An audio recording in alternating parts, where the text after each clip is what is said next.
मैं बिचौला डोकी का रहने वाला हूँ। सेहतपुर दवाई लेने आया डॉक्टर साहब के पास में। 10 दिना की दवाई दी। पित्त की थैली की 2 पथरी निकल गई, 1 किडनी की निकल गई, 1 रह गई है 2.7 mm की।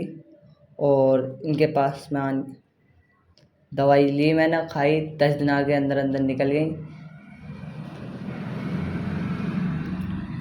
जैसे कि ये एक अनीस नाम के पेशेंट हैं जो बिचौला डूबे गांव से आए थे। जब ये मेरे पास आए थे तो उनको बहुत तेज़ दर्द था और इन्होंने कई जगह डॉक्टरों के पास से दवा खाई थी, जिन्होंने कहा था कि पित्त की थैली की पथरी आपकी नहीं निकलेगी, आपको तो ऑपरेशन ही कराना पड़ेगा। तो इनकी एक जो पथरी थी वो 4.5 mm की और एक 5.5 mm की गॉल ब्लैडर में पित्त की थैली में पथरी थी।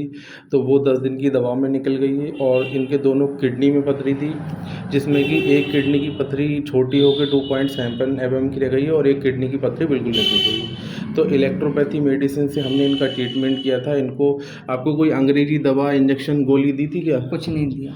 सिर्फ और सिर्फ इन्हें इलेक्ट्रोपैथी मेडिसिन दी थी, जो हमारी लिक्विड बेस रहती है। और उस इलेक्ट्रोपैथी मेडिसिन से इनका जो दोनों स्टोन थे गॉल ब्लैडर के, वो सारे निकल चुके हैं। तो ये इनका पुराना अल्ट्रासाउंड है। जब ये हमारे पास आए थे तो ये अल्ट्रासाउंड लेके आए थे। इनकी गॉल ब्लैडर में 2 स्टोन थे।